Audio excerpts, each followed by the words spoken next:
dia. O meu nome é César Trevelin, eu sou biólogo de formação e atuo com questões relacionadas à agricultura, à sustentabilidade já há mais de 7 anos. E um dos projetos que eu acho mais interessante são esses secadores de fruta que usam energia solar para desidratar o alimento.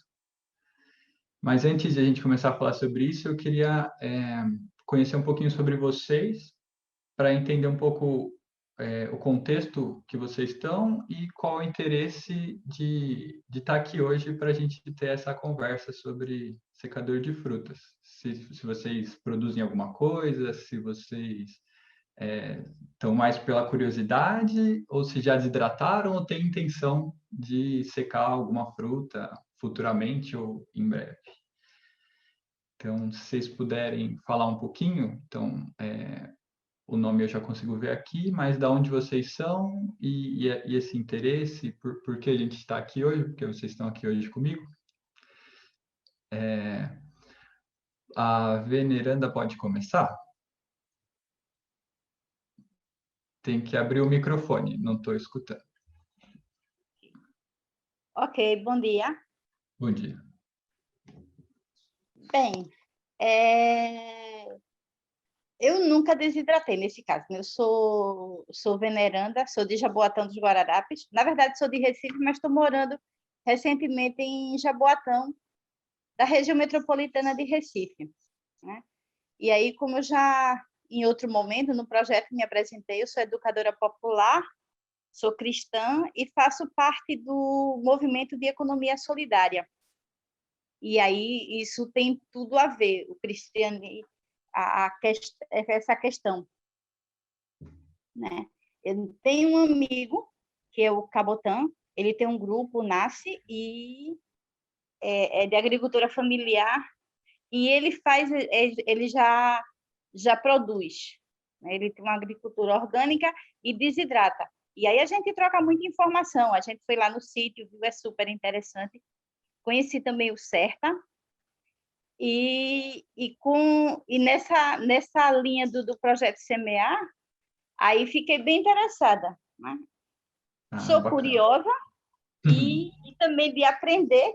Aí, quando veio a proposta do mini curso, eu disse, lógico, não vou perder, né? E aí, se Deus quiser, dando certo, eu fazer. Eu tenho um terrenozinho aqui em casa, não é muito, mas dá para produzir, e a ideia é a gente replicar na igreja. A igreja que eu faço parte é a igreja de uma comunidade carente, que é a Igreja Batista Copiral, que inclusive está nesse projeto.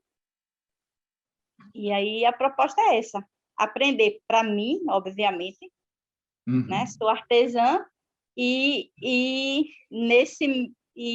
repassar, que aí a gente sempre tem esse cuidado de multiplicar o que aprende. Legal. Obrigado, veneranda. Obrigada a você.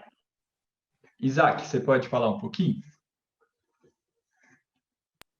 Olá, bom dia a todos. Eu sou Isaac, eu sou aqui de Betânia do Piauí e faço o curso de Engenharia Agronômica em Petrolina.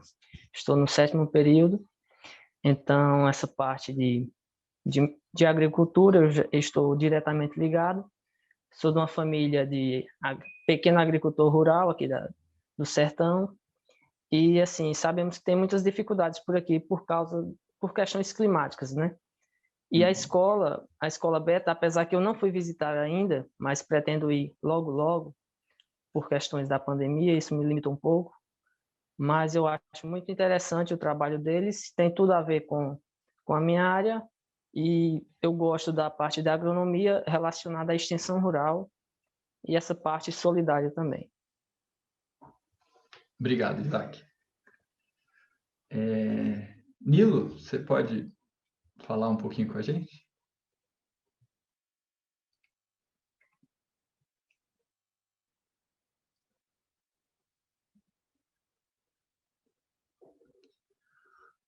Aqui aparece que o microfone está aberto, mas eu pelo menos não estou escutando.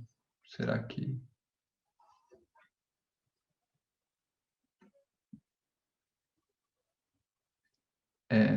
o botão do microfone fica embaixo do lado esquerdo.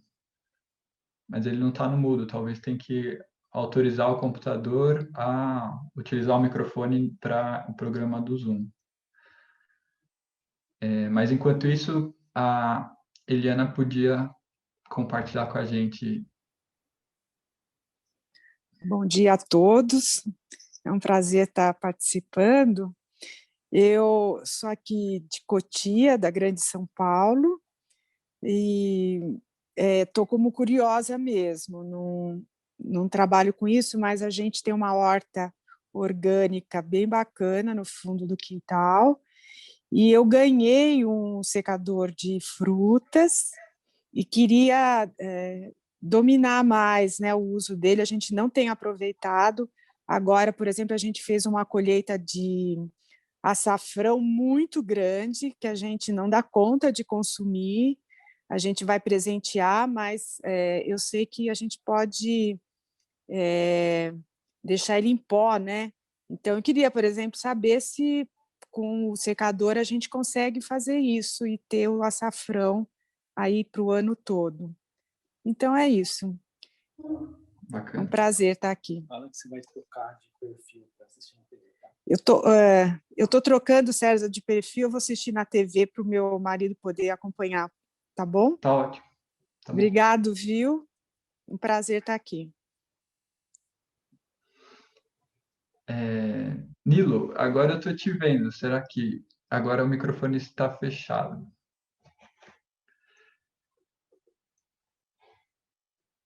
Você pode falar com a gente, Nilo? Consegue abrir o microfone aí?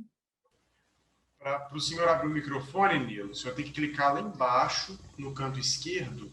Tem um microfone. Agora apareceu, não estava aparecendo. Agora apareceu, não estava nem aparecendo o microfone. Estamos escutando. Tá, tá na apresentação? Eu perdi tudo, porque eu não ouvi nada, então não sei o que faz. Entendi. Eu pedi para o pessoal falar um pouquinho sobre da onde e o interesse aqui em estar hoje participando desse mini curso sobre secador de fruta. Tá bom. Sou aposentado, tenho uma chácara de 6 hectares, já faz 10 anos, apanhei muito nesse período, e estou tentando montar uma ecovila, estou conversando com várias pessoas, né? E gostaria de ter um barracão lá, e minha ideia desde o início é agregar valor, né? Ter uma agroindústria, preservar as coisas. E, obviamente, um dos principais é a questão de desidratação e secagem. De que cidade o senhor é? Angatuba fica aqui no interior de São Paulo, tá? Não é praia, é igual Ubatuba tem Tuba e fica no Trópico de Capricórnio, só que fica mais para oeste. Certo. Obrigado. Eu que agradeço. Tá, então somos nós. Isso. Então, para começar, eu vou abrir aqui uma apresentação. Eu vou falar de modo geral sobre a desidratação de alimentos, passar um pouquinho sobre o pré-tratamento do alimento antes dele ser desidratado, e aí a gente vai para mesmo como funciona o desidratador e modos de construir ele, como formas diferentes que dá para fazer caseiramente o seu próprio desidratador. Então, eu vou abrir aqui a apresentação. Aí, após isso, eu quero que vocês se sintam à vontade para interagir. Então, eu vou falando, mas caso vocês queiram fazer algum comentário ou tirar alguma dúvida enquanto eu estou na apresentação, fiquem à vontade para abrir o microfone e me interromper. A gente tem um tempo bom para conversar. Então, vamos lá.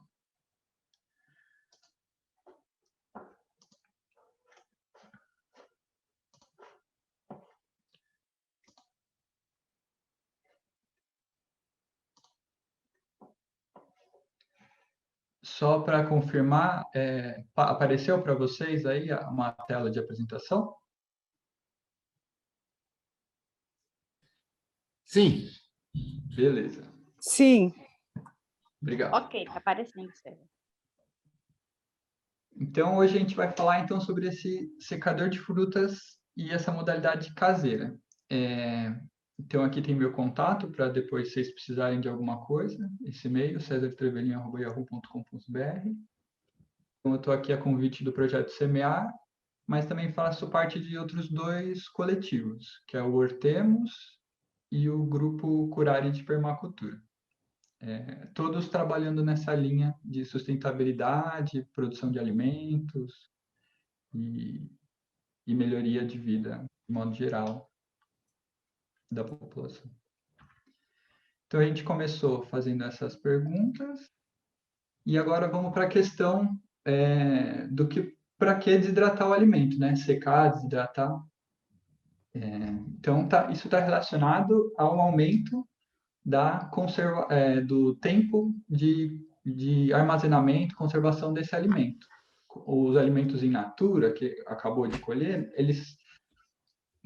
a maioria deles tem muita água, né? Então, essa quantidade de água, ela favorece a interação com a biota, com a vida, e se ele fica exposto muito tempo ao ambiente, acabam vindo micro-organismos e decompondo esse alimento. Então, ele pode fungar e pegar bactérias, aí vão ocorrendo podridões, que é o ciclo normal da decomposição, né? Então, é natural que o fruto cresceu, se desenvolveu, e uma hora ele vai, se ele não for consumido por animais grandes, ele vai ser consumido por esses seres minúsculos que são os fungos e as bactérias.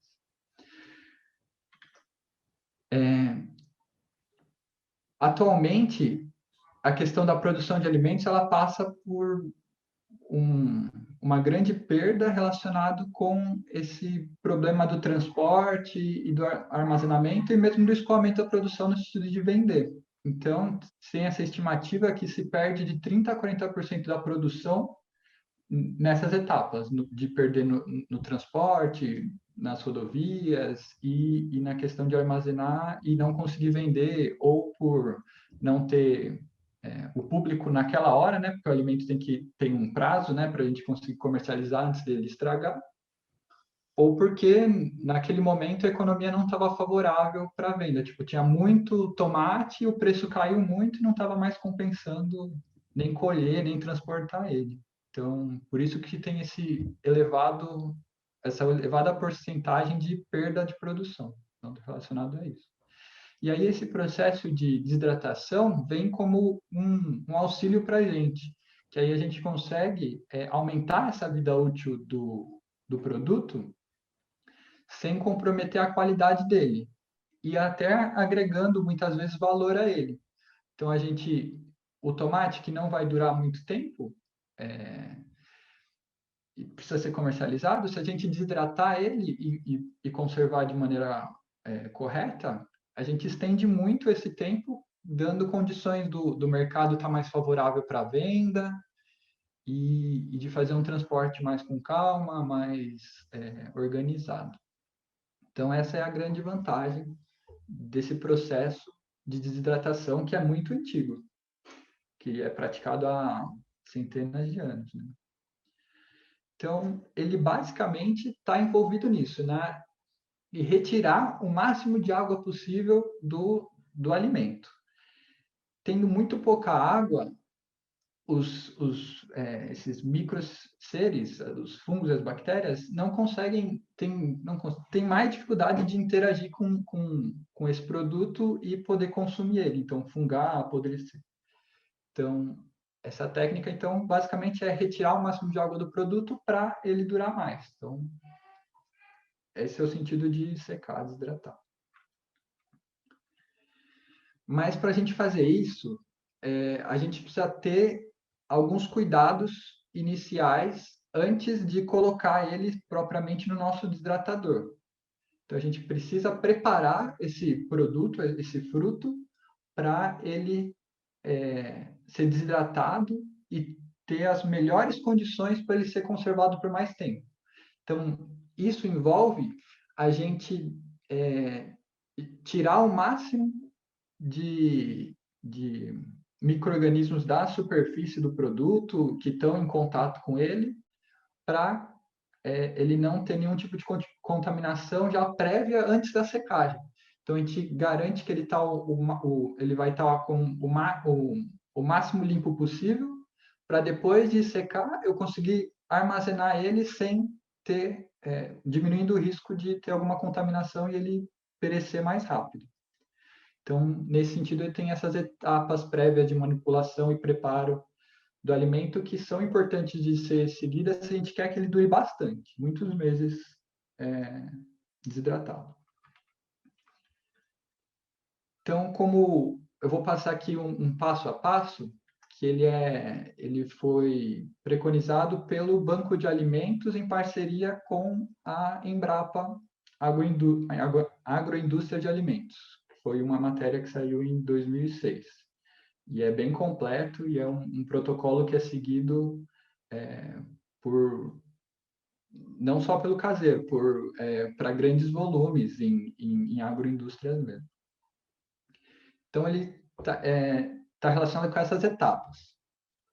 Então, a primeira etapa que a gente vai fazer é selecionar a matéria-prima de qualidade. Então, não adianta eu querer processar e desidratar um fruto que já está com sinais que ele está estragando.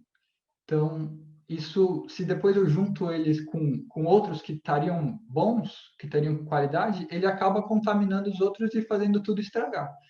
Então, esse primeiro passo é a seleção dessa matéria-prima que está em condições adequadas. Então, se já tem sinais de podridão, não utilizar esse fruto para desidratação. Então, depois dessa seleção, a gente vai fazer lavagens desses frutos. Então, a primeira lavagem, ela ocorre vamos ver aqui, ó, aqui mais detalhadamente. Ela vai ocorrer em água corrente. Então, é mesmo abrir a torneira e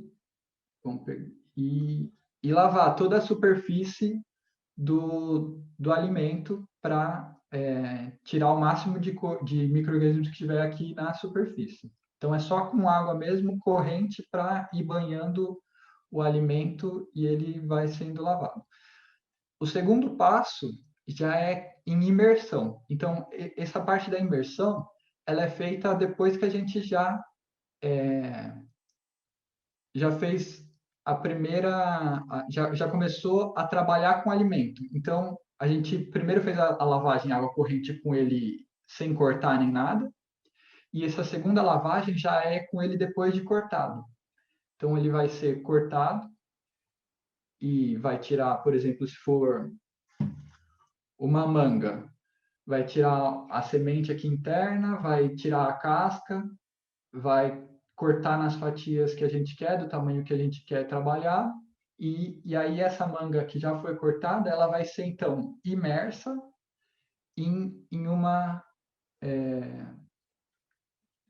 solução que vai ter algum agente que vai também matar esses micro-organismos. Então, nesse sentido, a gente pode usar como esse produto que vai matar os micro-organismos a água sanitária, nessa relação que eu coloquei aqui, ó, de 45 ml para 6 litros de água. Então, uma colher de sopa tem, em média, 15 ml. Então, seriam 3 colheres de sopa para 6 litros d'água. E aí você pode ir ajustando de acordo com o volume que você vai precisar trabalhar. Outra opção é usar o hipoclorito de sódio. Caso não encontre isso no mercado, ele tem um programa do governo que ele é distribuído gratuitamente nas UBSs. Então, se tiver disponível na UBS já não ter acabado, você consegue pegar esse produto gratuitamente. E aí tem essa relação que você precisa de menos produto até. Então, com 15 ml, você já consegue trabalhar com 5 litros d'água. Então, o nosso alimento vai ser imerso. Eu falei de processar, mas essa ainda vai ser a segunda lavagem. Então, na verdade, essa imersão ainda é com o produto inteiro. Então, lavou em água corrente, mergulhou ele nesses sanitizantes. Aí a segunda lavagem, ela já é pós, ó. Então a gente fez a primeira lavagem, aí a gente fez os cortes, aí a segunda lavagem já vai ser então mergulhar os produtos já picados, já no formato que eles vão ser desidratados, novamente numa solução com um desses dois sanitizantes, só que agora a gente pode ver que é numa diluição maior. Então, é com menos da água sanitária ou menos do hipoclorito de sódio. E aí deixa eles mergulhados lá por 10 minutos, pelo menos.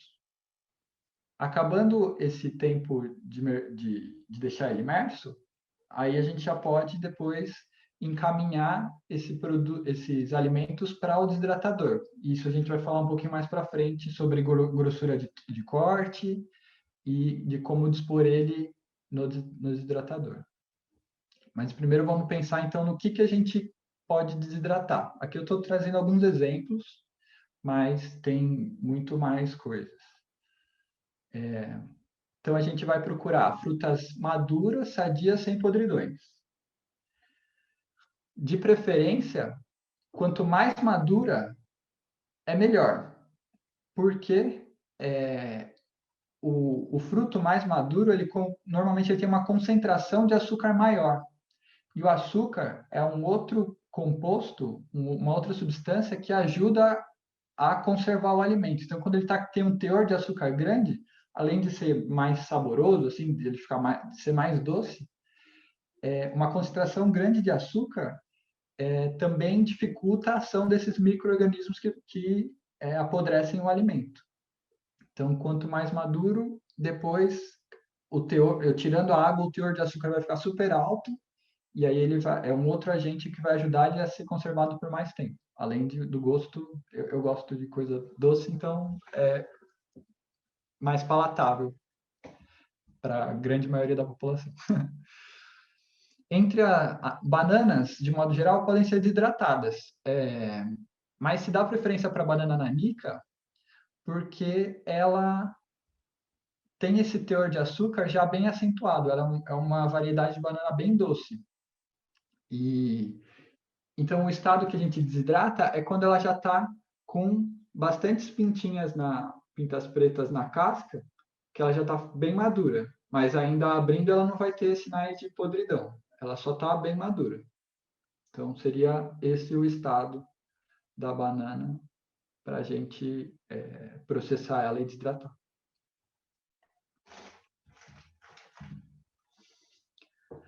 Outros alimentos. A gente pode desidratar uvas sem semente, maçã, pera, abacaxi, manga. De preferência, escolher as que são menos fibrosas. Por essa questão, a fibra já é uma estrutura que tem pouca água.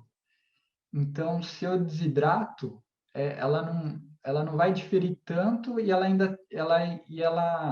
não está associada com teor de açúcar. Então, você vai ter um produto final que não vai ser tão doce, e por ele ter um teor de açúcar baixo, por mais que ele está desidratado, ele vai durar um pouco menos do que variedades de manga, no caso, que tem um teor de açúcar maior, por serem também menos fibrosas. Então, aqui algumas opções. Tem a Tommy, a Haden, a Kate, são variedades de manga que são menos fibrosas e têm um teor de açúcar maior. Outros frutos como manga, como pêssego, figo, ameixas, também podem ser desidratados, se elas não tiverem com nenhum sinal de podridão. Antes de continuar, vocês querem fazer algum comentário, perguntar alguma coisa? Posso seguir. Tudo bem? Então, vimos os alimentos que são comumente desidratados. os processos de preparo prévio para a desidratação, as lavagens, o manuseio, né? Então, antes de tudo, daquilo das lavagens, como a gente vai fazer o manuseio, então, garantir então, que a gente também esteja, a superfície que a gente vai trabalhar esteja limpa, os recipientes que vão receber a água também sejam limpos, a gente está com a mão lavada, com água, sabão, para, por mais que a gente limpe o produto, depois a gente vai manusear e não adianta nada. O próprio desidratador tem que estar bem higienizado para receber o produto. E aí algumas especificidades de acordo com o tipo de fruto, de alimento que a gente vai desidratar. Então, normalmente, os frutos que têm cascas grossas, eles precisam ser descascados antes de ser fatiados para ser desidratado, para serem desidratados. Então, no caso aqui, banana e abacaxi. A gente, então, não vai desidratar o abacaxi com a casca, por mais que a gente corte. A gente vai tirar a casca. Outro cuidado específico com o abacaxi por aquela questão de fibra, o centro dele é muito fibroso. Então, pelo mesmo motivo da manga, na hora que a gente faz os cortes do abacaxi, a gente tira aquela rodelinha mais fibrosa do centro. Então, ela não é desidratada, só o restante da periferia, a parte com mais suco que a gente desidrata. Agora, com frutos com casca muito fina, mais macia, a gente desidrata ele com a casca e tudo, como uva, ameixa. Só tem o cuidado de retirar o caroço, as sementes de dentro, antes do processo de desidratação, porque depois, como ele fica murcho, é muito difícil de tentar retirar após a desidratação. Então, antes é o mais viável. E aí tem uma questão, alguns frutos, eles naturalmente, quando a gente descasca eles, esse contato com o ar, especificamente com o oxigênio do ar, ocorre um processo químico, né? Que é a oxidação. Então, o contato do alimento com o ar, ele oxida o alimento e ele acaba escurecendo. E dentre os frutos que isso ocorre, aqui eu destaquei os pêssegos, a maçã e as peras.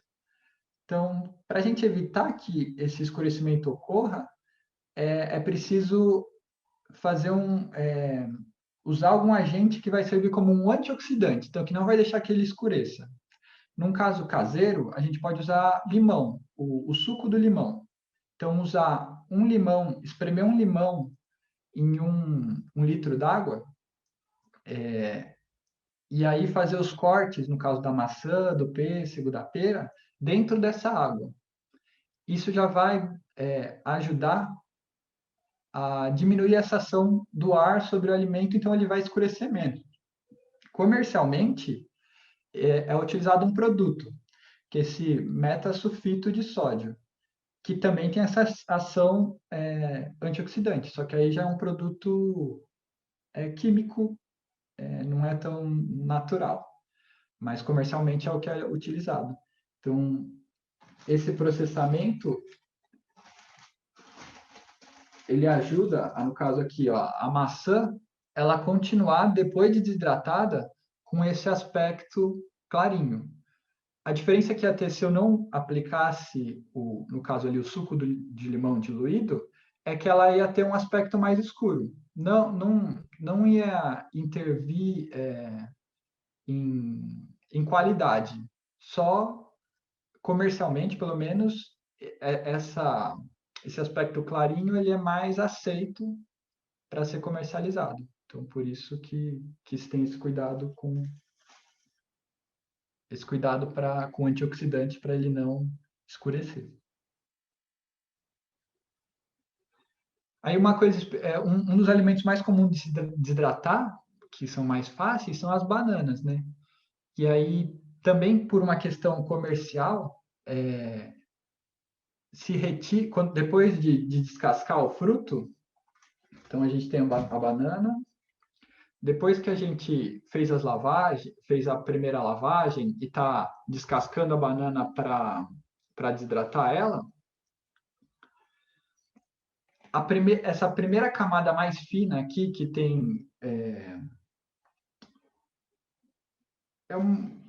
uma fibrinha bem fina, ela dá, se eu não faço uma raspagem assim com a faca, para deixar ela um pouco mais dourada, então se eu não retiro isso daqui, da superfície da banana, então só fazer uma raspagem leve,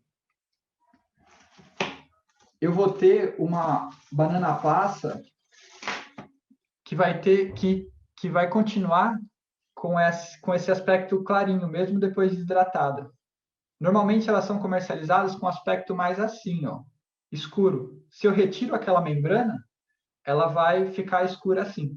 Então, ela é mais aceita. Também não interfere em nada no sabor, no tempo de conservação. Mas, por gosto, ela costuma ser mais aceita, não assim, mais raspadinha, que ela fica toda escurinha.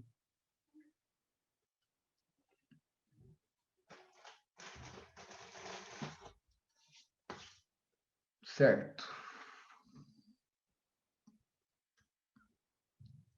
Então, agora entender. Vou mostrar aqui um desidratador para a gente ter uma ideia.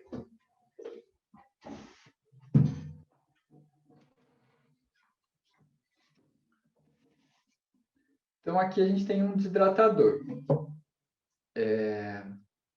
Para ele funcionar, ele tem um fundamento físico por trás do funcionamento desse desidratador. Eu já vou entrar em questões de por que ele é assim e o que está envolvido, mas vamos entender primeiro a física por trás dele. Dos processos de transmissão de calor, então como as coisas esquentam, passa o calor de um elemento para outro, o que está mais envolvido com a desidratação é essa questão da irradiação. Então, aqui na fotinho tem uma... Deixa eu mudar aqui meu marcador. Tem aqui, no caso, uma fogueira e essas ondas eletromagnéticas, que é o calor, fisicamente o que é o calor, elas estão passando pelo ar e chegando numa outra superfície aqui, que é, no caso, a mão de uma pessoa. Então, mudando para o exemplo do desidratador, então, essa fonte de calor seria o sol, para o nosso caso, o desidratador solar, e a superfície de contato seria, a princípio, o interior do desidratador, que seria toda a parte da madeira escura, preta aqui no caso, que vai estar recebendo essa radiação. Aí, então, essa superfície preta, ela vai aquecer, e como o vidro, por que tem um vidro? Porque o vidro vai permitir que esse raio solar passe por ele, aqueça a superfície preta, e ao mesmo tempo,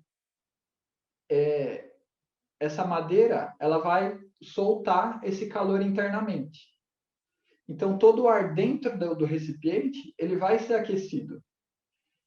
E o vidro não deixa com que esse ar saia pelo vidro, né? Ele retém esse ar. Então, eu vou criar aqui uma estufa, uma região que vai ter um ar muito mais quente do que o ar que está por fora do desidratador.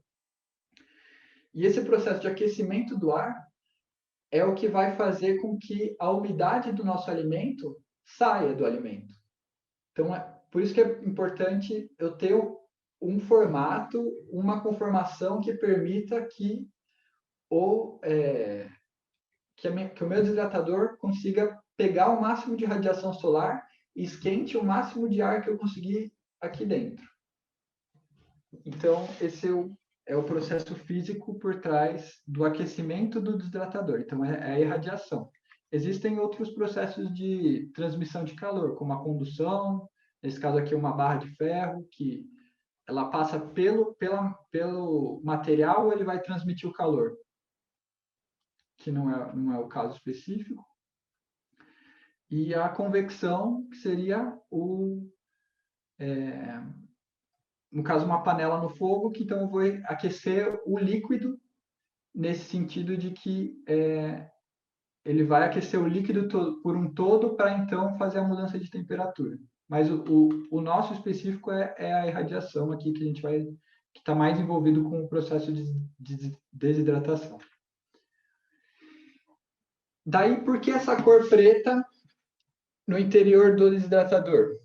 Porque, dentre as cores, o preto é a cor que consegue absorver mais radiação solar, mais calor. Então, se ele fosse dentro branco, que é o que menos consegue, ele vai refletir. Então, essas ondas eletromagnéticas não conseguiriam penetrar na superfície, elas iam rebater e sair. Então, o aquecimento do interior não ia ocorrer. Então, dentre as cores, o preto é a mais indicada para estar dentro do desidratador. Aqui, só para ter uma ideia, eu coloquei a escala com outras cores para ter uma ideia de quanto de radiação elas conseguem absorver. Então, ali o preto 98%, então reflete quase nada. O cinza 90%, o azul, o verde escuro 79%, o azul escuro 77%, amarelo escuro 70% e o vermelho escuro 70% também. Então, por isso que é preto. E aí, então, criando essa condição, eu consigo altas temperaturas no interior do desidratador. Então, durante a minha vivência, a minha experiência com a desidratação, eu gostava de colocar o termômetro associado e num dia, perto das 2 da tarde, passava de 70 graus, chegava a 70, 75. Então, gerando essas condições, esquenta bastante o interior e isso vai promover a desidratação do alimento. E aí o tempo que vai demorar para desidratar vai variar muito das condições do ambiente que vocês estão inseridos. Então, a gente tem gente de Cotia, tem gente do Piauí, Recife. Então, a época do ano, a incidência de luz, se está um dia mais nublado ou não, isso vai interferir diretamente nessa quantidade de radiação solar que vai chegar no nosso desidratador. E aí, isso vai fazer com que vai ter essa variação de tempo de desidratação do alimento. Ainda que tem alimentos que têm mais água e que têm menos. Então, eles naturalmente demoram mais ou menos para serem desidratados. Mas, numa média, então, é isso aí. A gente pode demorar de 18 a 32 horas para desidratar um alimento, no caso de frutos, né? Se fossem temperos, folhas, né? É muito mais rápido. No mesmo dia já está desidratado. Tá, mas até agora o que a gente viu, que eu acomodei, então eu fiz as lavagens, acomodei o que eu quero desidratar no desidratador. Uma coisa que a gente pode ter atenção é na grossura do corte. Então, aqui no exemplo que eu fiz, eu até fiz cortes grossos. Mas quanto mais fino eu fizer, mais rápido vai ser essa desidratação, porque eu vou ter mais superfície de contato do nosso fruto para ele perder essa água. Então, quanto mais fino, mais rápido desidrata. Outra coisa é essa disposição do alimento em cima dessa grelha aqui. É importante que eu não fique sobrepondo muito os alimentos, porque isso vai dificultar que a umidade saia do alimento. Então, é sempre bom deixar um espaço, mesmo que seja mínimo, entre as fatias que eu coloquei ali sobre a grelha. E aí, com o tempo, eles vão realmente encolher, né? Porque perdendo água, o teor de água é muito grande, então eles vão retraindo. Então, até no início, você pode sobrepor minimamente, que quando ele começar a perder água, ele já vai dar uma murchadinha e aí os espaços vão surgir. Mas não sobrepõe, tipo, 50%, muito. Se for necessário sobrepor, sobreponha pouco. De preferência, não sobrepõe.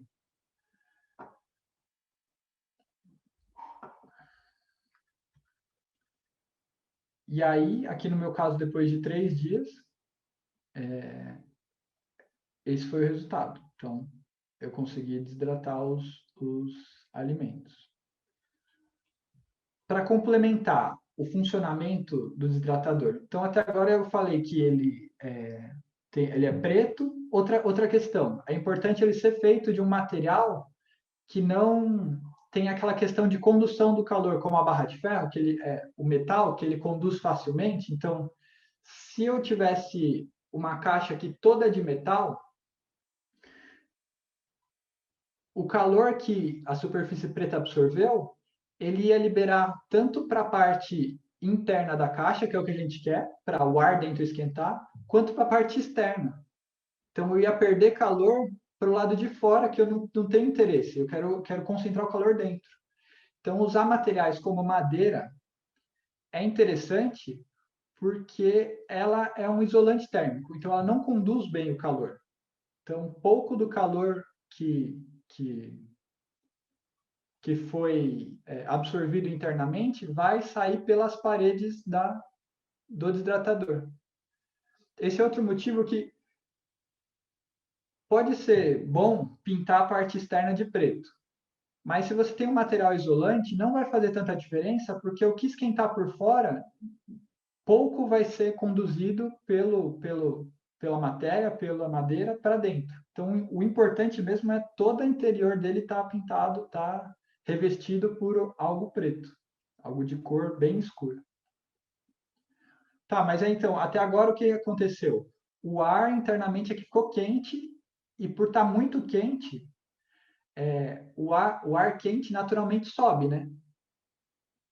Quando a gente faz uma fogueira, alguma coisa desse sentido, se a gente põe a mão em cima, vai estar quente. Se a gente pôr a mão na lateral, embaixo, vai estar, comparativamente, está menos quente do que nessa parte mais de baixo da fogueira, né? Então, naturalmente, o ar quente sobe. Então, se eu estou esquentando o alimento e eu estou tirando a água dele, eu tenho que dar um jeito desse ar cheio de umidade sair do meu desidratador. Porque senão ele vai ficar precipitando, o vidro vai ficando aqui todo molhado, porque essa umidade não tem por onde sair. Então, por isso, existem esses furinhos no desidratador. Então, se vocês olharem aqui, ó, de um lado, os furinhos estão na parte alta. E no lado oposto, eles estão na parte baixa.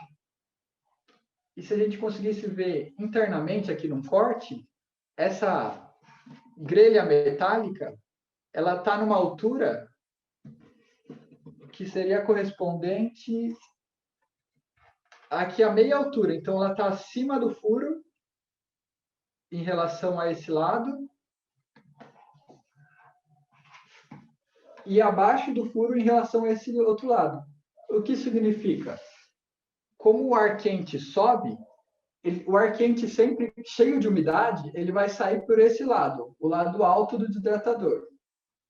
E aí, conforme sai o ar, para repor o ar interno, tem que entrar por algum lugar, né? E daí ele vai entrar por esse lado baixo. Então, o ar frio entra por baixo, o interior aquece, ele sobe. Quando ele sobe, ele passa pela grelha e pelo alimento, tira a umidade e joga para fora por esse outro lado aqui. Esse é o princípio de como esse desidratador funciona.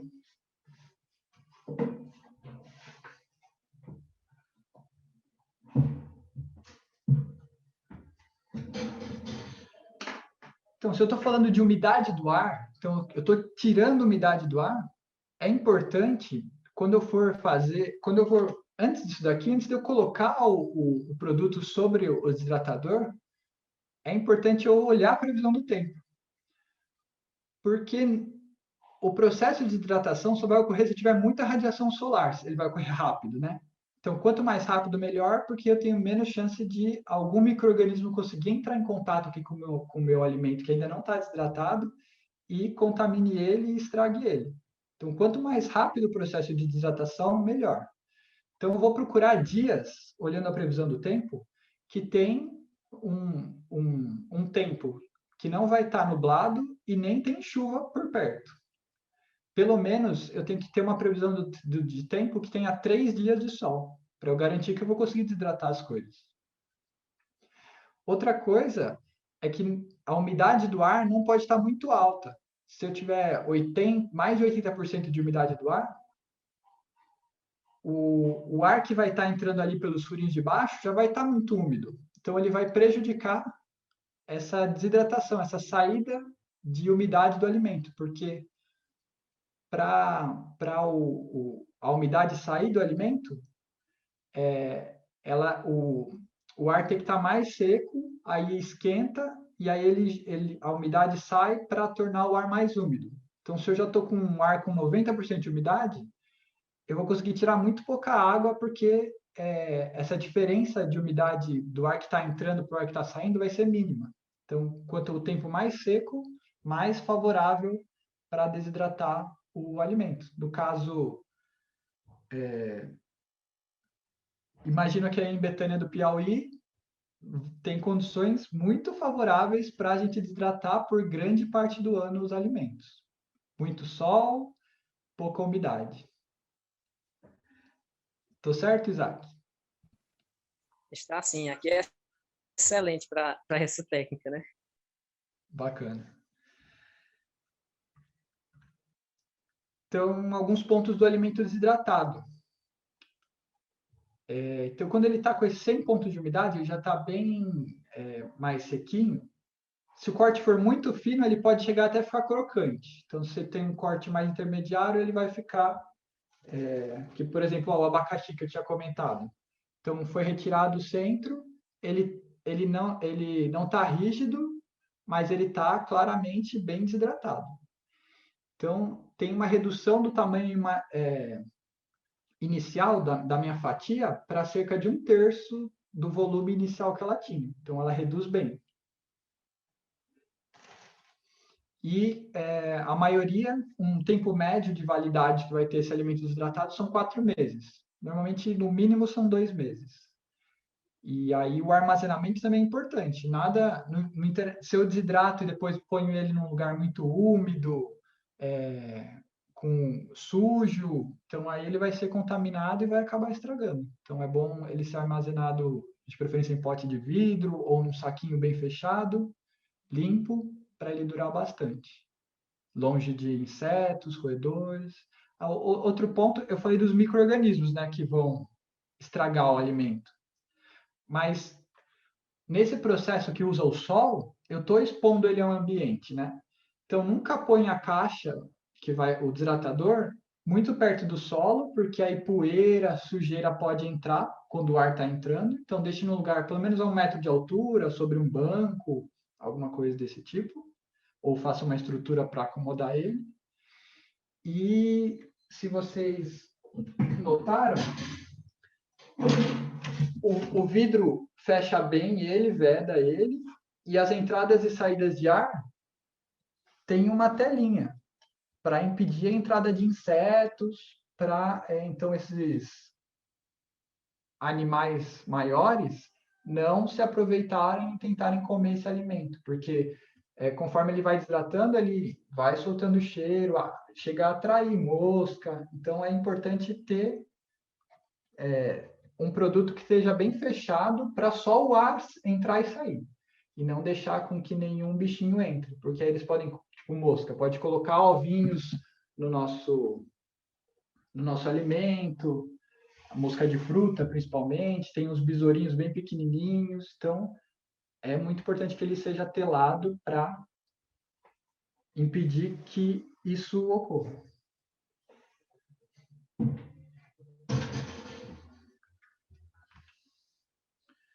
E aí dos materiais. Então, como eu falei, madeira é um dos mais indicados, porque é um bom isolante.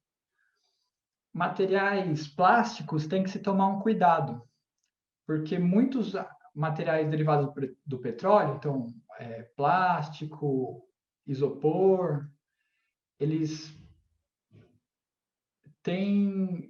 podem ter, dependendo do tipo de plástico, substâncias que, quando aquecidas, liberam toxinas que são cancerígenas. Então, dentre essas toxinas tem o bisfenol, os fitatos, dioxina. Então, de maneira geral, evite usar coisas plásticas na construção do desidratador, ou derivados do petróleo, de modo geral. A não ser que você tenha segurança que é um produto livre desses compostos tóxicos, né, que fazem mal para a nossa saúde.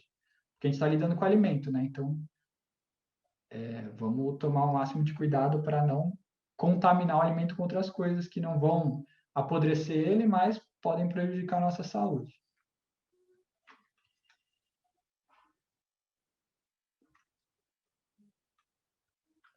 Agora eu ia entrar no ponto da construção em si do desidratador.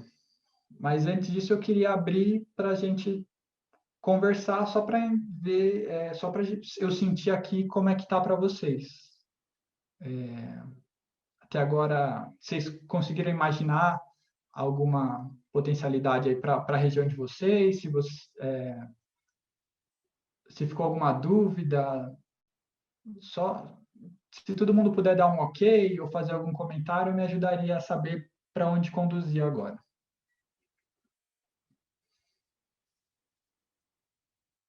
César, quanto ao conteúdo, para mim está tudo ok. Eu tenho uma dúvida, não sei se você vai falar mais para frente, quanto à questão do valor para produzir uma caixa dessa. Tá, se você for citar, então pode deixar no momento oportuno mesmo. Vou falar sobre isso. Se acontecer de eu estar esquecendo, você me lembra novamente. Ok. A minha dúvida é se você falou dos temperos e das frutas e de uma raiz, como eu tinha comentado. É possível ou não? Ou faz o mesmo processo, é tudo igual?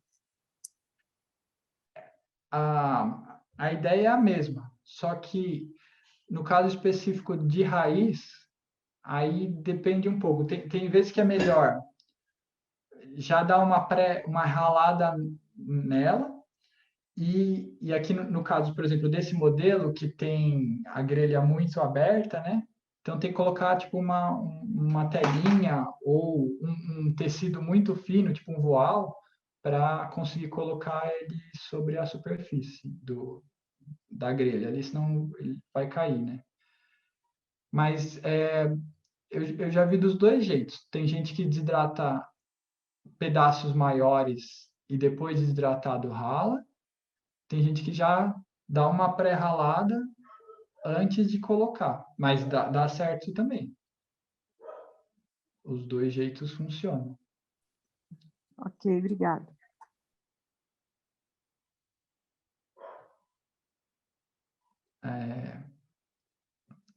A Veneranda já deu um joinha. Nilo, tudo certo?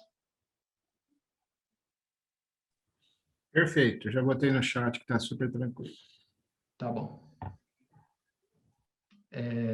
Então tá certo.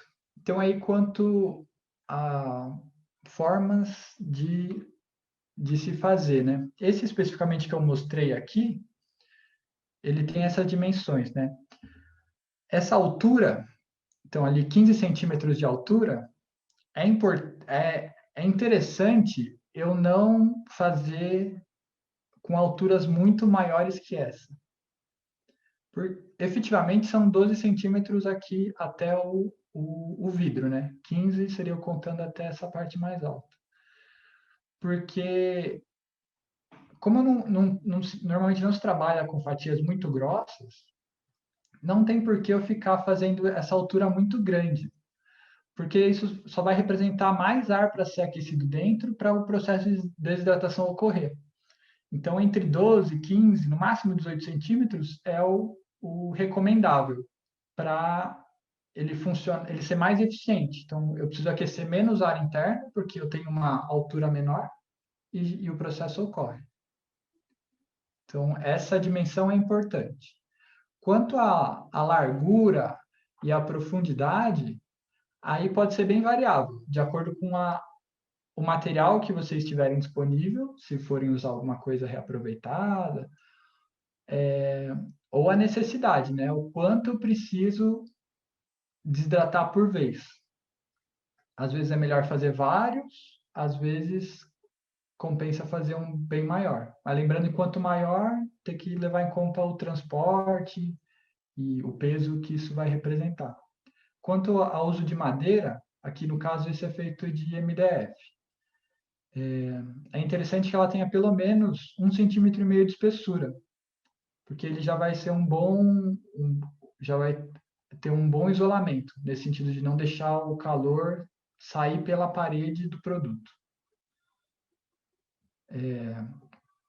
Então, se eu for indicar algum material para durabilidade, eu indico madeira. Se for indicar algum material para ser caseiro e ser com custo muito baixo, aí eu indico papelão. Eu vou mostrar um exemplo aqui de papelão, só que ele não é um desidratador, ele é um forno. Então, é um pouco diferente. No caso, ele não é... Então, só lembrando essa diferença, né? Ele também tem o tampo de vidro em cima,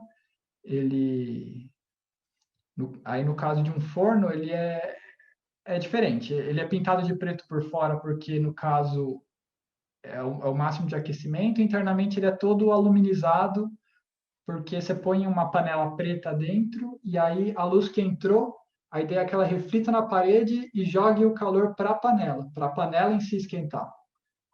Então, o processo físico é diferente. E ali não tem os furinhos, porque eu não quero que o ar quente saia. Eu quero que o ar quente fique lá dentro, circulando, como um forno mesmo.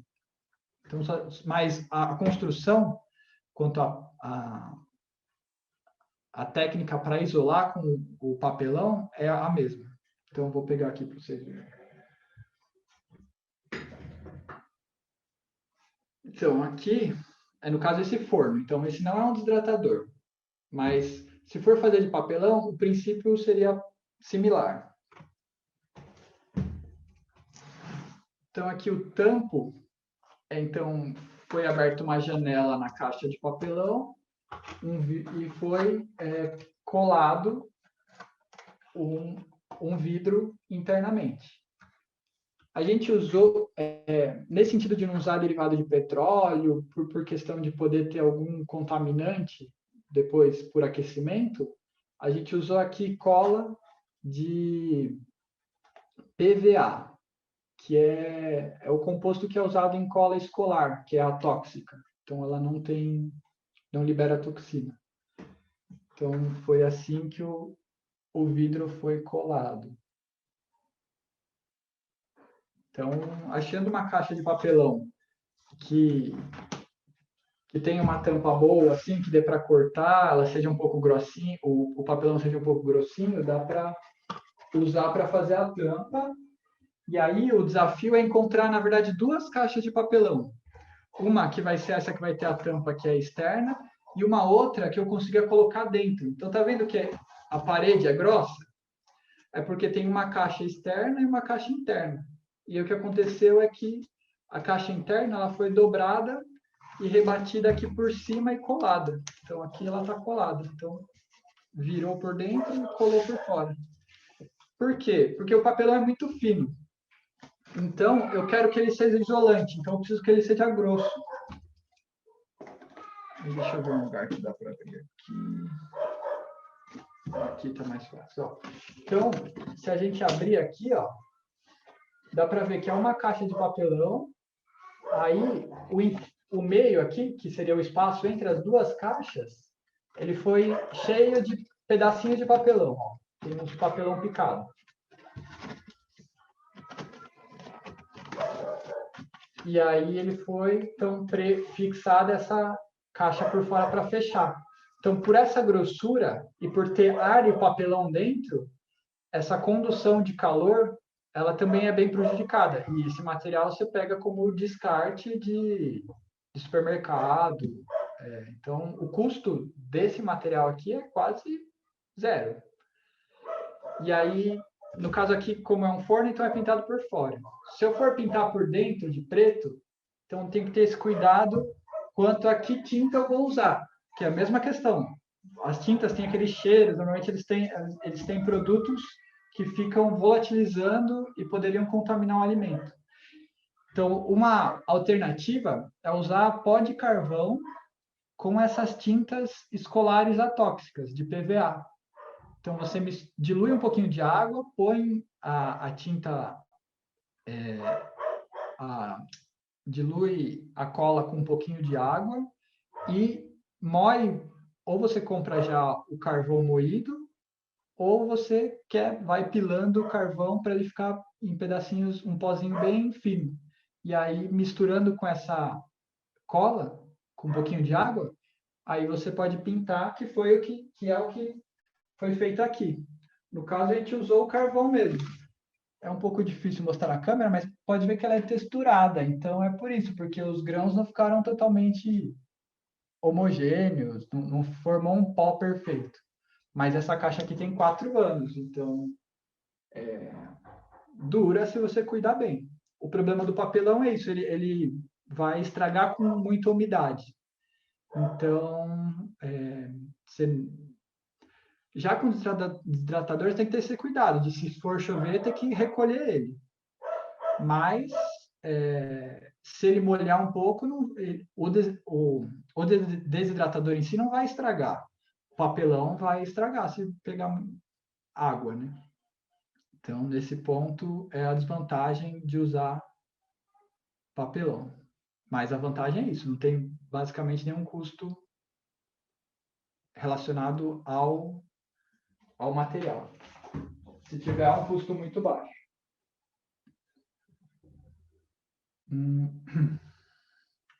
Então, quanto a custo do produto, eu posso dar o exemplo desse daqui, que é o que está aparecendo na foto. De todo o material, então madeira, basicamente você tem além de parafuso, você tem 3 produtos que geram mais custo. O que é mais custoso é o vidro. Então, aqui a gente usa um vidro de 3 milímetros. Ele podia ser mais fino, mas aí o manuseio, você tem mais risco dele se quebrar. Então, só o vidro, nesse caso aqui, que efetivamente para a área de desidratação ele tem 40 por 40, de vidro foram gastos R$38 em 2018. Então, atualizando, já deve estar mais caro.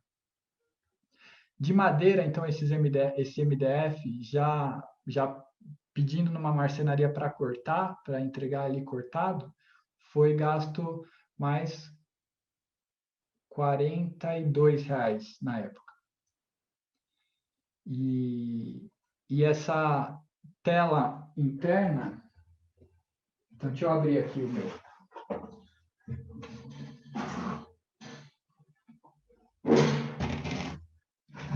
Então, ó, nesse caso aqui, eu tinha o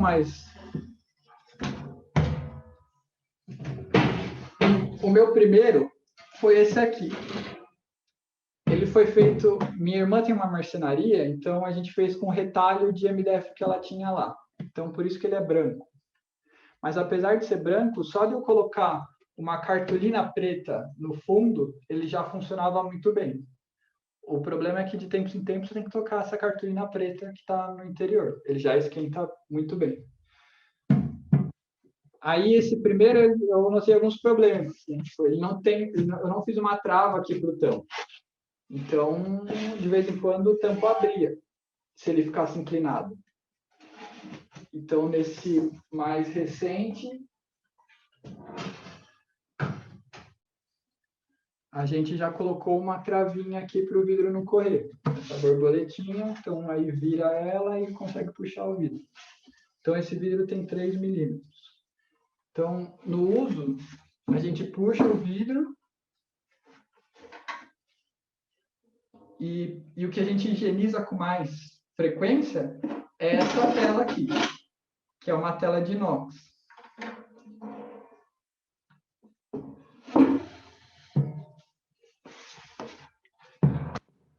Então, o nome dela é tela moeda, porque ela tem esses furinhos redondos. Ela é comercializada por metro. Então, no caso aqui, ela foi cortada e limada, mas isso daqui tem um comprimento indefinido. Por isso que o desidratador, no caso aqui, tem 40, né? Porque é o tamanho normal dessa tela. A gente optou por isso porque ele já é estruturado, né? Ele é bem firminho. E para alimento, o que é recomendável normalmente é usar inox por não soltar nada no alimento e ser fácil de higienizar. Mas tem alternativas, dá para usar tela de aviário, essas telas que usa para fazer cercado de aviário, dá para tensionar ela e fazer uma caminha, também num custo bem mais acessível. Só é um pouco mais difícil de esfregar para higienizar, né?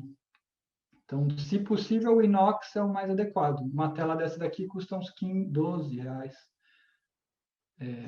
O metro. No caso, dá para fazer 2 dessas, né? Que essa daqui tem 40 por 40.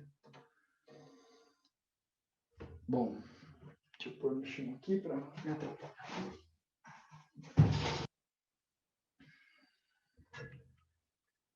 Aí, uma última questão da construção. Então, basicamente, é fazer uma caixa. Essa questão dos furinhos, desses furos. Eles não podem ser nem muito pouco, nem muito grande. Nem pouco, nem muito. Porque se for muito, o ar entra e sai muito fácil. Então, o ar dentro não esquenta muito. Se for muito pouco, ele retém umidade demais. E aí começa a precipitar água internamente no vidro. O vidro começa a ficar todo molhadinho e começa a gotejar água de novo no alimento. Então, uma relação que vocês podem seguir como base na hora de fazer a caixa de vocês é pegar essa largura aqui, ó. Então, trabalhando com os 15 centímetros de altura, vocês fazem furos com aproximadamente 3 centímetros de altura. Então, se eu for fazer com 15, faça com 3. Então, 5 vezes menos a altura do furo. No caso aqui, eu optei por 3 redondos. Mas eu poderia até ter rasgado a caixa como um todo aqui nessa parte central. Então, normalmente, o que é preconizado, então, é fazer com 1/3 da altura, a altura do furo, e ser 2/3 do comprimento. Então, na verdade, eu podia ter aberto tudo isso daqui. Esse desidratador, de vez em quando, ele tem esse problema de umidade excessiva de ser retida internamente. Então, o ideal era ter posto mais 2 furinhos aqui. Mas se vocês querem, quando forem fazer o de vocês, pensem nisso, ó. Então, se aqui tivesse 40 de tamanho, você pensa mais ou menos em 2/3 dessa largura para fazer. A largura do rasgo. E a altura, 1/3 da altura total. Então, 1/5 da altura total. Então, se é 15, seriam 3 centímetros. E aqui, se 40, 2/3 de 40. Agora a matemática me fugiu. Mais ou menos 13, né? 13, então 2/3, 26. Então, da hora para fazer um rasgo de 26 por 3. É o que é mais recomendado. No meu caso aqui, como eu falei, eu deveria ter feito mais furinhos para esse ar entrar e sair com um pouquinho mais de facilidade. Obrigado, Isaac. Desculpa, César. Oi. Voltando. se ficasse 26 por 3 de altura, um retângulo, daria certo? Não seria muito? Eu não entendi, porque se você fez 3 furos, ou recomendou que poderia ter 5 furos, é bem menos do que ter um rasgo inteiro de 2/3 por 1/5. A área fica bem menor do que você está fazendo aqui. O que você fez aqui, ela é um décimo, sei lá, do que você recomendou. Eu não entendi. Não, é que, então, quando eu montei esse, eu não tinha essa ideia. Então, eu pensei, eu vou fazer furos com a serra-copo, se eu precisar, depois eu ponho mais. E aí acabou que deu certo assim, mas de vez em quando eu tenho umidade excessiva no vidro. Então, na prática, o que eu faço? Abrir o vidro no final do dia e passar um pano por baixo. Então, eu tiro a umidade com o pano e fecho o vidro. Mas se Não eu não poder, quisesse ter... Oi?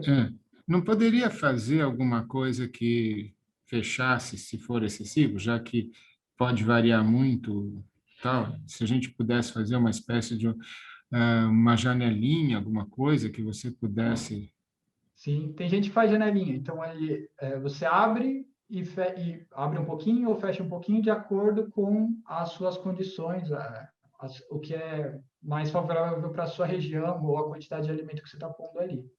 Existem esses modelos de janelinha, só que construtivamente é um pouco mais, eu pelo menos a interpreto como um pouco mais difícil de conceder Hum. na fabricação, Não, né? é que eu nunca tinha visto com o seu. Posso dar um palpite, por favor? Lógico. E ficou muito legal fazer, e muito prático fazer com serra-copo. Aí deu a ideia de simplesmente pegar uma latinha redonda, alguma coisa assim, botar um preguinho aqui, um parafuso para dar mais pressão, aí você simplesmente ajusta. Simples, muito fácil o que você fez aqui, uma boa ideia, e de repente botar um parafusinho com uma madeira, se quiser também, presa com o parafuso que dá uma certa pressão, aí você pode regular, você faz vários furos, regula os furos da entrada, não dá umidade e fica muito bom para ajustar. Boa ideia. Uma forma de fechar e abrir o furo é bem prático mesmo. Então, eu falo porque eu já vi alguns manuais que dão essa relação. Eu vi depois que eu construí. E então, na minha vivência, eu nunca testei um furo, uma abertura tão grande, mas já vi recomendações como essa, por isso que eu estou passando. Mas assim já funciona. O que eu posso afirmar é que poderia ser bem maior.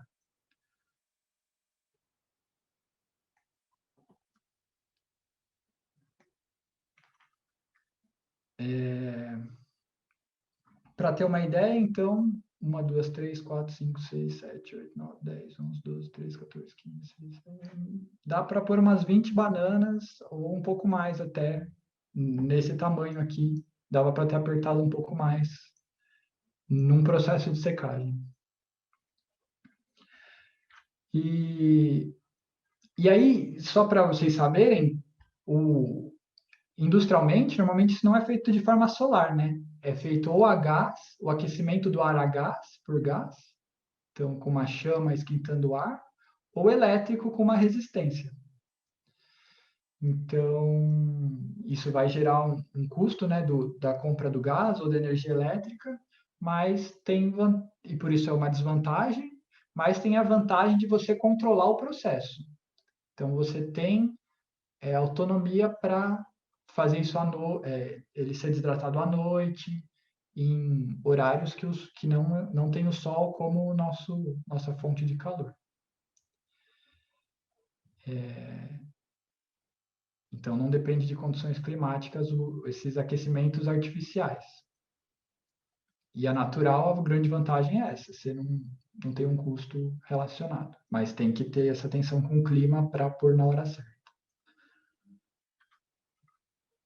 Só para ter uma ideia do mercado, esses elétricos, fazendo uma pesquisa aqui, então, aqui no caso com várias bandejas, mas são custos bem, eu diria, não acessíveis para uma coisa doméstica, né? Então, esses eu já fico com receio, quando tem plástico envolvido, não sei dizer se tem ou não tem os fitatos, o bisfenol, mas com material mais simples, normalmente o custo é um pouco menor, mas ainda é caro.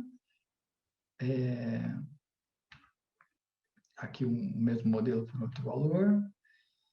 E também são encontrados esses mais alternativos, mas também com valor, que no caso aqui um solar, mas também com um valor não muito convidativo para uma coisa que poderia ser feita caseiramente. Nesse modelo, ele tenta potencializar essa questão da entrada de luz com essas aletas metálicas. Então, meio que a luz que seria perdida aqui na lateral, que não ia entrar, a ideia é que a luz bata e entra aqui. Então, essa parabólica em volta ajuda a concentrar mais calor no interior. É a ideia. Mas potencializa, só que não é, vamos dizer, essencial. Sem ela já funciona bem. De material, tem esse material aqui que foi produzido em 2018, também pela Embrapa, que no caso eles fizeram com isopor e cano de PVC e montaram as grelhinhas, e aí era um processo elétrico, né? Um aquecedor comprado por resistência, então ele jogava ativamente o ar no interior, e aí a tampa ficava virada, né? Então o ar conseguia sair por aqui e entrar por aqui. Então tem um custo de eletricidade até que razoável embutido para desidratar, mas ele possibilita aqui ter várias alturas, então desidratar mais coisas, já que você está fazendo com resistência e com passagem de ar ativo. E eles, nesse trabalho, eles colocam o custo que eles tiveram para a produção desse modelo, que é de 2018, e para fazer aquele modelo se gastou R$ 284. Esse que eu mostrei, o meu, sem contar a mão de obra, eu gastei R$ 105. E aí tem modelos solares, como esse do Denis, que são para fazer como aquele da Embrapa, que tem bandejas. Então, como ele funciona? Ele tem uma área muito grande de captação aqui para aquecer bastante ar. Em vez de eu ter a parte de desidratação no mesmo lugar, ele tem várias bandejas aqui para desidratar também em alturas diferentes. Então, o ar entra por aqui, aquece aqui dentro, o ar quente sobe, vai passar por todas as bandejas aqui internamente e sai por aqui. Então, é uma forma de desidratar uma quantidade maior de alimento por fazer isso como se fosse um edifício, assim, por andares, fazer em andares. Que o esquema de como ele funciona, né? Então, o ar frio entrou, a radiação solar aqui esquentou o interior, o ar quente sobe e vai passando por todas as prateleiras, puxando a umidade e jogando ela para fora. O funcionamento é o mesmo, só que aqui, então, o coletor de calor é separado da área de desidratação.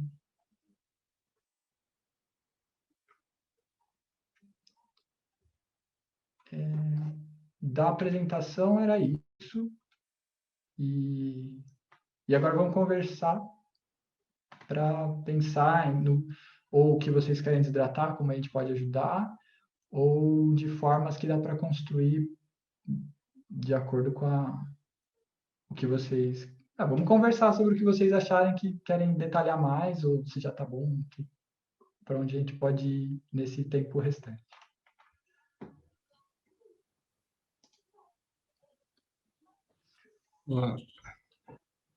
Só para esclarecer, o Pedro, eu vou mandar a apresentação para o Pedro e ele vai disponibilizar, tá? Para vocês terem acesso. Que ótimo. César, o que eu não sei se eu perdi, no detalhe construtivo, na altura de 15 centímetros, tá? Eu não perceber assim, qual a altura do nível menor para o primeiro furo. Aí você falou que o furo é de 3 centímetros, depois do furo até a tela, sabe, eu não percebi esses 15 centímetros. Se tem alguma dificuldade ou simplesmente você dividiu ali? Eu coloquei no meio, mas não, o que é importante é... Deixa eu pegar ele aqui, deixa eu tirar o vidro. Então.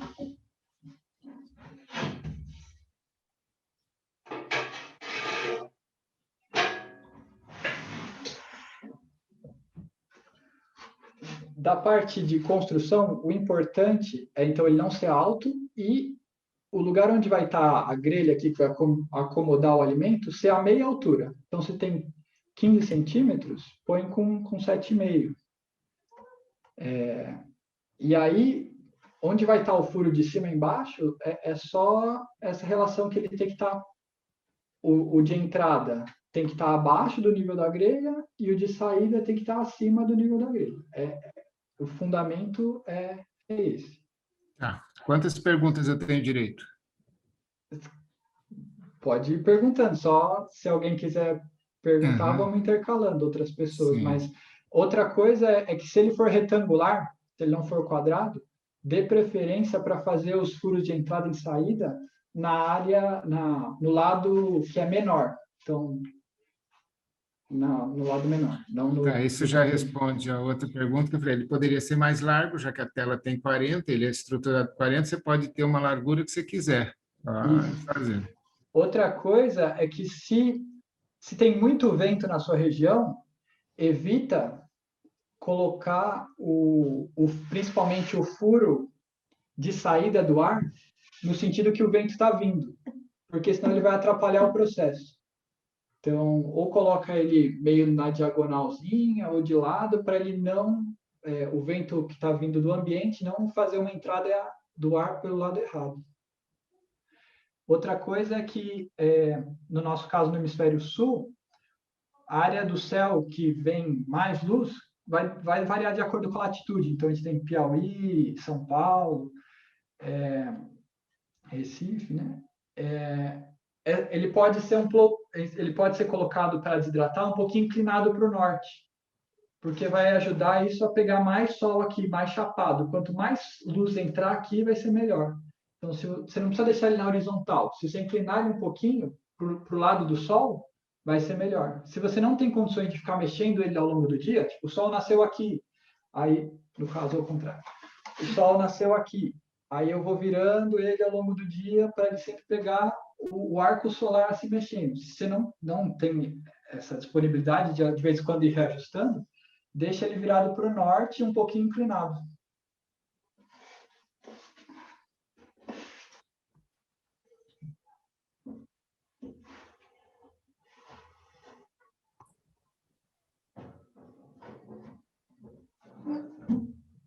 César, Oba. é possível desidratar carnes também? Carnes? Então, eu nunca tive essa experiência, mas normalmente carne, no processo de desidratação, você pode colocar umas coisas para ajudar a conservar ou a tirar a umidade. Normalmente, carne, você coloca sal para ajudar a tirar, o sal a puxar essa umidade, e aí ele pode ser seco ao sol, para mesma ideia de desidratar. Eu não tenho essa experiência de fazer, mas como é comum desidratar carne até no varal, dá para fazer sim, e ainda vai ser mais seguro, porque vai estar fechado, então não vai ter perigo de mosca ou alguma coisa desse tipo contaminar o nosso produto. Eu já vi, é umas tirinhas bem fininhas, assim. Já vi umas Eu não tirinhas. tenho uma prática, mas sei que dá. Acho que é os africanos que fazem uma tirinha bem fininha, assim. Só para ter uma ideia também do valor que a gente pode agregar no produto, eu dei uma pesquisada aqui na cidade, quando eu montei, e agora, ontem, eu até fui dar uma olhada, para ter ideia em São Paulo, tem uma região que vende cereais, que você consegue até um preço mais acessível, mas o lugar mais barato que eu achei em Botucatu, por exemplo, para eu peguei uns de exemplo aqui, ó, tipo abacaxi. Deixa eu pôr aqui, ó. Esse pacotinho aqui que tem nada de abacaxi, tem 3 fatias. Ele custou R$ 3,50. O quilo do abacaxi hidratado vendido aqui, que era o lugar mais barato que eu achei, R$ 130 o quilo. Então, agrega muito valor ao produto, além de conservar por muitos meses. Então, é uma alternativa bem interessante. Então, ó, abacaxi, R$ 130, maçã, R$ 99 o quilo. Então, lembra que ele vai perder muita umidade, mas mesmo assim ele agrega bastante valor ao produto. Você disponibilizou as fatias, contou as fatias. Qual a porcentagem que você pode usar para que sobre área para o sol entrar e aquecer embaixo? Entendeu? Porque aquele outro secador, o coletor é separado. No seu, você funciona junto. Então, você tem que preservar uma certa quantidade. Tem um número mágico assim? Fala, olha, ocupe 50%, sei lá. Não tem uma coisa preconizada assim de porcentagem de ocupação, mas você não sobrepondo, mesmo que ele não atinja diretamente o fundo, só por ele estar atingindo o alimento, ele já aquece muito. Então, conforme ele vai desidratando e o fundo vai ficando mais exposto ao sol, cada vez vai ficando... isso é interessante. Quando você acabou de pôr, parece que vai demorar, justamente porque o fundo não está tão exposto. Quando ele começa a desidratar e começa a expor o fundo à radiação solar, a etapa do meio para o final é muito mais rápido. Ele perde muito mais água mais rápido no final do que no começo, por essa questão. Não vou conseguir te falar ocupe tanto, mas se você quer que desidrate mais rápido, ponha menos. Se você tem uma demanda grande e um desidratador pequeno, e vai estragar, enche sem sobrepor. É o que eu posso contribuir nesse sentido. Alternativa para o vidro? Então, alternativa para o vidro é isso. Tem os plásticos de estufa. Só tem que tentar ver se eles não têm nenhum daqueles compostos. Então, ver no fabricante do que ele é feito especificamente. O PVC solta aquelas coisas. Agora, como eu falei lá, as colas que também são à base de produtos derivados do petróleo, só que PVA não soltam. Então, aí é específico.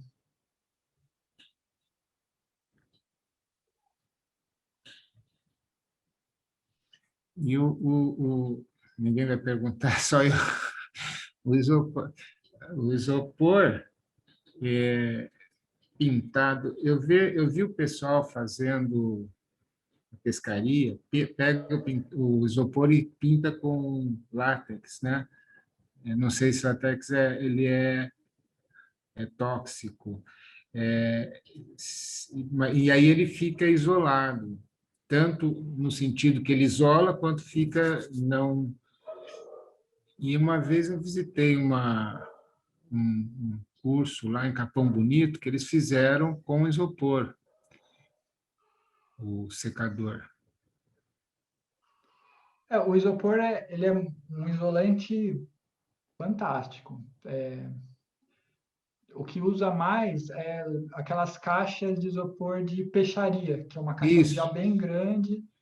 E, então, o próprio modelo ali da Embrapa, com aquele aquecedor à resistência, é preconizado por uma caixa de isopor. Eu pesquisei quando eu fui montar, cheguei a cogitar, mas eu não encontrava informações sobre o isopor, ainda mais para usar um isopor de reuso, né, que já tinha outra finalidade e se passou para essa.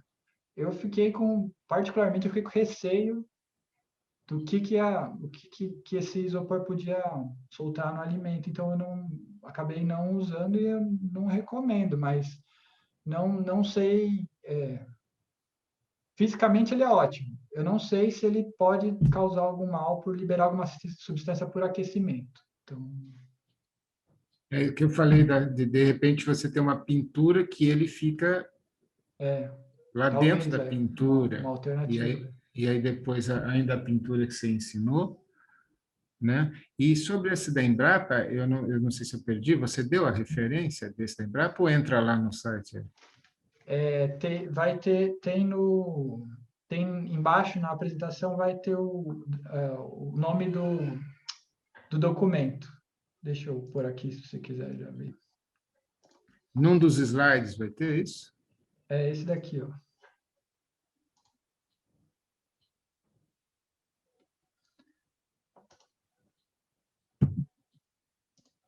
Aqui embaixo, tá vendo?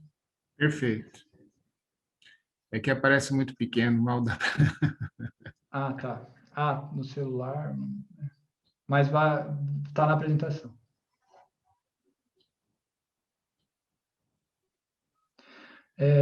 Isaac, alguma coisa? A questão dos custos ficou razoável aí para você? Quer perguntar alguma coisa? Não, ficou bem claro. Eu ia fazer um questionamento justamente sobre isso que já foi falado aí, era em relação à área que os frutos vão tomar ali em cima da tela, né? Mas já compreendi. Certo.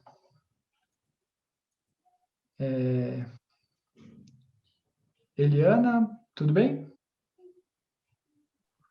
Oi, tá, tudo bem. Eu só queria compartilhar. Esse meu amigo, ele fez um forno utilizando uma caixa de geladeira. A parte interna da geladeira. Aí ele utilizou isso, ele conseguiu um vidro, não sei como ele conseguiu, acho que na vidraçaria, um vidro na espessura. Agora eu não consigo lembrar, porque já tem uns 3 ou 4 anos que eu não vou lá.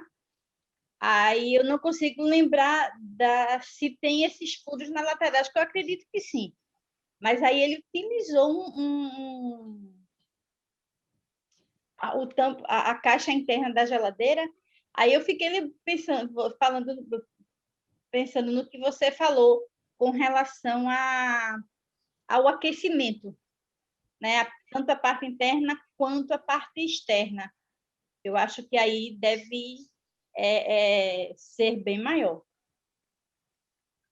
A geladeira em si ela é feita para isolar, né? Então, no caso, quando ela está funcionando, o calor não, o frio interno não ser perdido para o ambiente. Então, ela é um isolante já feito para ser um bom isolante. Então, colocando um vidro e dispondo do alimento, com certeza tem que ter algum furo se é para desidratar, porque a umidade tem que sair. Mas vai caber muita coisa, um recipiente bem adequado contra essa questão de isolamento e cabe muito alimento. Acho que não é uma coisa tão comum de se achar para usar, mas bem legal, uma alternativa interessante. Não sei dizer quanto aos plásticos, as coisas que tem internas, se causam algum prejuízo, mas quanto a isolante e a funcionamento físico, é uma alternativa muito boa.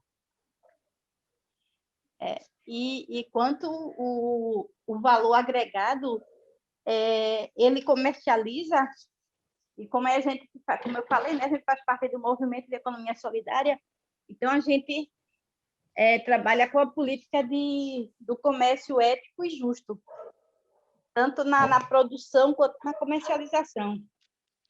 E aí fica a dica, principalmente para Isaac, que a gente consegue comercializar com um preço menos alto, né?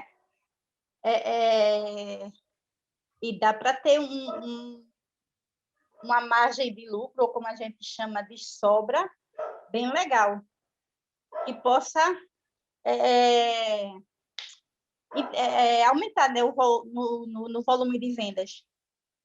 E aí dá para vender. Eu acho que Cabotã estava vendendo, isso aqui eu não me lembro com quanto, mas era na faixa de R$5, mas era uma porção. Não era o abacaxi, era a banana e a maçã, mas numa porção muito maior, tipo 200 gramas, coisa assim. Legal. Era só essa dica.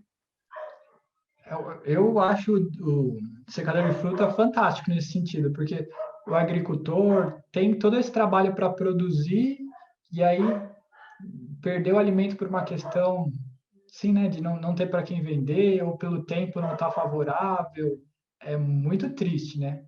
E aí você conseguir guardar isso por mais tempo, comercializar e até às vezes conseguir pôr um preço um pouquinho maior, eu acho fantástico. Acho que não tem por que não ser usado. E até agora, né? Muita gente trabalhando fora, tem essa questão da alimentação. Graças a Deus o pessoal tá um pouco mais preocupado, ou pelo menos está demonstrando essa preocupação com relação com a qualidade do que consome, né?